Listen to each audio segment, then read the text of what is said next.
Assateague Island National Seashore. Famous for the wild ponies that roam the beaches, Assateague Island is one of the most diverse national seashores in North America. Yes, you can easily see the famous horses here and learn about their history, but there are many other popular activities you can do, including crabbing, looking for seashells, and kayaking. Birdwatchers also love Assateague because it's on the Atlantic Migratory Flyway, and you can look for more than 300 bird species each year. One of the closest towns to Assateague is Ocean City. Canaveral National Seashore. You don't have to go to an exotic island to experience the magic of sea turtles. Just plan a trip to Canaveral National Seashore. Learn about the 4 sea turtle species that nest here. For the best chance of seeing a mama turtle or the young as they hatch and scurry for the ocean, plan to visit during nesting season, April through October. The undeveloped beaches at Canaveral provide habitat for more than 15 animals on the threatened or endangered species list. Canaveral is near NASA and the beaches are perfect for viewing rocket launches.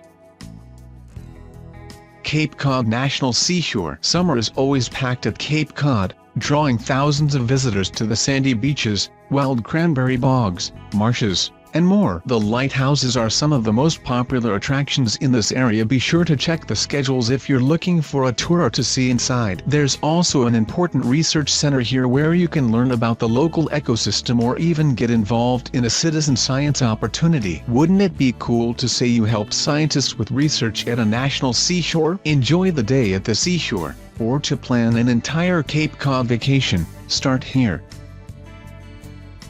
Cape Hatteras National Seashore. Cape Hatteras takes the honor of being the nation's first national seashore. When the National Park Service designated it as a protected public land back in 1953, they recognized how important the habitat was to area wildlife. The seashore offers a diverse ecosystem for dozens of animal species, including birds, reptiles, plants, sea turtles, and other marine life. It's also known as one of the best places in the area to view the Milky Way.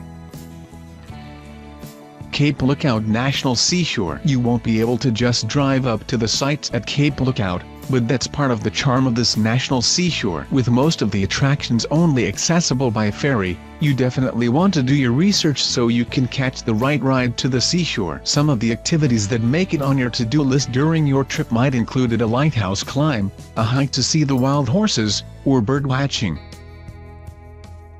Cumberland Island National Seashore. Here's another seashore that you'll have to take the ferry to get to, so you'll want to check the ferry schedule to make your plans. Since there are no paved roads on the island, you'll want to plan to bring your own bike or rent one when you get there. Another popular way to get around the island is by kayak, which you can also rent. The island provides valuable habitat for otters, sea turtles, and other wildlife. To make the most of your trip here, plan to camp for a couple of days so you can have plenty of time to roam the island.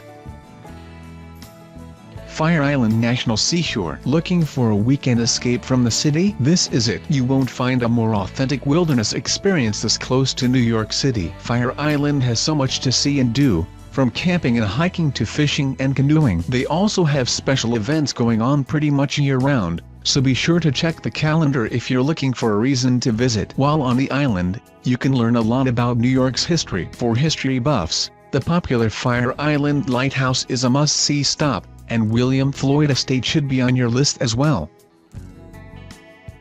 Gulf Islands National Seashore. As the home to old forts that were used in the Civil War, the seashore is a definite destination for war and history buffs. You can learn more about the history here. As the largest national seashore, it's spread out over 2 states. Learn what you can experience on the Mississippi side compared to the Florida side. You can't go wrong with either one, though. Both are great places to camp, hike, and look for marine life from the Gulf of Mexico. Best of all, the weather is great, making it a good location to visit year-round. Padre Island National Seashore. The seashore is 70 miles long and home to the longest undeveloped barrier island in the world. Barrier islands offer protection to the mainland from things like tidal waves and hurricanes. This makes it a great destination for wildlife, And that's definitely the case for Padre Island. You'll find nearly 400 bird species here throughout the year, and it's also home to the Kemp's Ridley sea turtle. You can learn more about the sea turtle program and your best chance of seeing them here.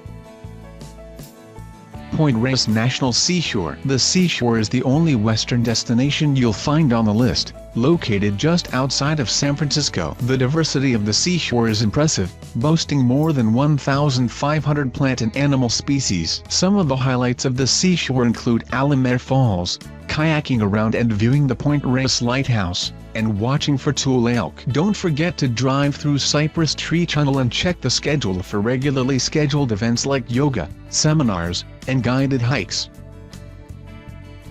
Apostle Island's National Lakeshore. Wisconsin has a national lakeshore. This destination is in the far northern part of the state and is made up of 21 individual islands. You can access a lot of the Apostle Islands from the mainland, but if you go for a visit, you'll definitely want to consider taking a ferry or a cruise to see the other areas only accessible by water. These islands are truly some of the top spots in the Great Lakes to experience untouched wilderness. The best time to visit is definitely summer, but if it's a cold winter, be adventurous and check out the ice caves. 19 of the 21 islands have camping available, making it some of the most remote camping you can find in the U.S. Indiana Dunes National Lakeshore. You wouldn't expect to find amazing and gorgeous sand dunes just an hour outside of Chicago, but that's exactly what you'll get at Indiana Dunes. Both a state park and national lakeshore, this area offers amazing, and challenging, hiking trails that stretch 15 miles along the southern shore of Lake Michigan. On a clear day, you'll be rewarded with gorgeous views of the Chicago skyline. During spring, it's a popular spot for birdwatchers because it's a feeding and resting spot for many migrating birds. Pictured Rocks National Lakeshore. If you're an avid hiker, you'll love Pictured Rocks because there are nearly 100 miles of trails from which to choose. Along these hikes, you'll have spectacular views of secluded wilderness, waterfalls, and of course, the stunning shores of Lake Superior. Here at the lakefront, you'll see what the park is named for, the colorful sandstone cliffs. One of the best ways to see the cliffs is to take a boat tour. Sleeping Bear Dunes National Lakeshore. It might be odd to think about amazing beaches being in Michigan, but that's exactly the case at Sleeping Bear. The beaches here are natural and pristine. During the summer, they rival many ocean beachfronts. Yes, really. Like Indiana Dunes, there are lots of dunes here to hike and climb. It can be a long and tiring walk up in the sand, but the views are definitely worth it. If you're interested in science, you can learn how dunes form. From lighthouses, summer wildflowers, and wilderness for miles, you'll have plenty to explore at this national lakeshore.